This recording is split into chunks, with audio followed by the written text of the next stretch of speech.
Hello and welcome to Gamezillong Gaming, the show where we talk about games related to the other stuff we talk about on this channel. You know, giant monsters and Japanese superhero TV shows. Good fun. In today's episode, I'm going to be talking about Chojin Sentai Jetman for the Famicom, based on the Super Sentai season of the same name. Now, I've actually already talked about the show Chojin Sentai Jetman, so I'm going to leave a link to that down in the description, so go check that out. You don't need to watch that video or even have seen the show to really understand what's going on in the game, but hey, learning is power. So let's now get to the game.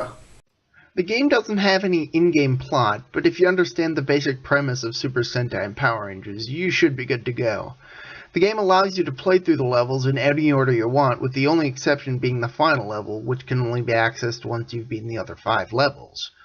After selecting the level you want to play, you're given the choice between one of the 5 Jetman team members: Red Hawk, Black Condor, Yellow Owl, White Swan, and Blue Swallow.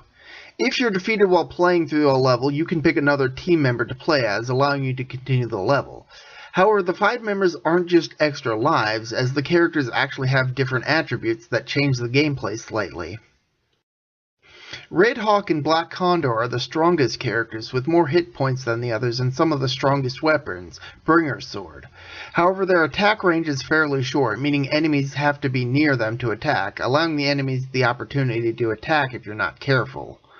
Yellow Owl is the medium-level character, with fewer hit points than Red and Black, but his weapon, Wing Gauntlet, is as strong as their swords. The downside to Yellow is that he has an even shorter attack range than Red or Black. White Swan and Blue Swallow have the fewest hit points, and their weapons, Bird Blaster, are the weakest in the game. The upside to these girls, however, is that their weapons are long-range, meaning enemies can be defeated before even coming close to hitting them. Also, all the characters can use a special screen-clearing attack, which is used by pressing, of all things, the start button. However, only one charge can be carried at any time, so if you find another charge while playing, you either have to use the charge you already have picked up to pick up the new one, or you just gotta leave it behind. And honestly, I rarely found myself needing to use the special attack at all. Each stage does have the same variety of enemies, but with different layouts for progression, the levels are actually pretty fun, with the goal of each stage to reach the boss at the end. But instead of a boss fight that tests your skills at action platforming, like, say, Ninja Gaiden, the boss fights are instead done in a 2D fighter-style gameplay like Street Fighter. But unfortunately, unlike Street Fighter, the controls for the boss fights are a little bit clumsy, and often you have to rely on memorizing the enemy's attack patterns to avoid taking too much damage.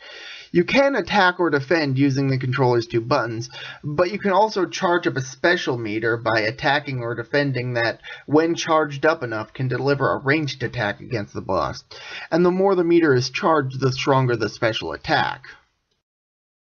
Once all 5 stages are beaten, the final level is unlocked, and gameplay-wise, it's more of the same. Action platforming followed by a tricky 2D fighter boss fight. After defeating the final boss, some stuff happens, it's not really clear what, and you get a message thanking you for saving the Earth, followed by credits. The game does have another extra mode available from the title screen, but it just lets you fight the story mode's bosses without having to play through the levels. Unfortunately, clunky controls keep me from really enjoying this mode, so I didn't even bother to complete it. And that, my friends, is Chojin Sentai Jetman. The fact that there's not a whole lot of text in Japanese actually means that it's actually pretty easy to just pick up and play, and the lack of a plot means that you're not going to get lost in the story because there isn't too much of it. The ending and the boss fights leave a lot to be desired, but the actual levels themselves are actually pretty fun, and overall I strongly recommend checking out Chojin Sentai Jetman if you get the chance. For Gamezillong Gaming, this has been me, Protomet, signing off.